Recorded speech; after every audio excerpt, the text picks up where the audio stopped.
Dankie dat jy saam met ons reis hierdie week by Inspireer. Ons praat oor die interessante tema, die evangelie vat nie verlof nie. Ons lees verskeie kere, sien Jesus 'n skare en dan sê die woord, hy het vir hulle innig jammer gevoel. Die Griekse betekenis van daai woord innig jammer gevoel beteken letterlik sy ingewande het gedraai. He had compassion over him. En dan sien ons by geleentheid hoe Jesus op pad is na 'n plek toe en dan vat 'n vrou in hom en hy gaan staan stil.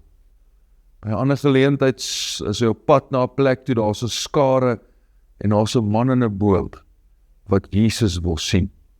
So vandag wil ek jou vra, wie's die Saggeuse in die boom wat begeerig is om Jesus te sien? En dan dink ek jy verstaan dat as volgelinge van Jesus dat mense wil Jesus in en deur my en jou lewe sien. Maar stop ons by die Saggeuse. Stop ons by die vrou wat aan bloedvloeiing gely het. Stop ons by die skare en beleef ons iets wat Jesus beleef het. Hy het vir hulle innig jammer gevoel. Wonderlik om te weet dat ook as volgeling van Jesus het God sy gees kom uitstort. En sy gees binne ons gee ons die vermoë om ander lief te hê. Gee ons die vermoë om die Saggeuse nie mis te kyk, nie verby te stap nie.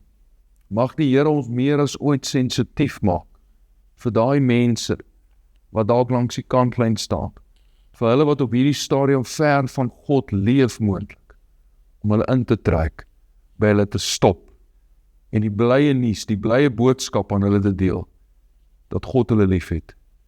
Dat die storie van die kruis is, sy arms is nog steeds vandag oop en hy nooi hulle in om deel te word van sy koninkryk. Mag ek en jy stop en mense beleef, hy sy voel vir hulle innig jammer. Hy sy is vir hulle lief met 'n ewige liefde. Cheers.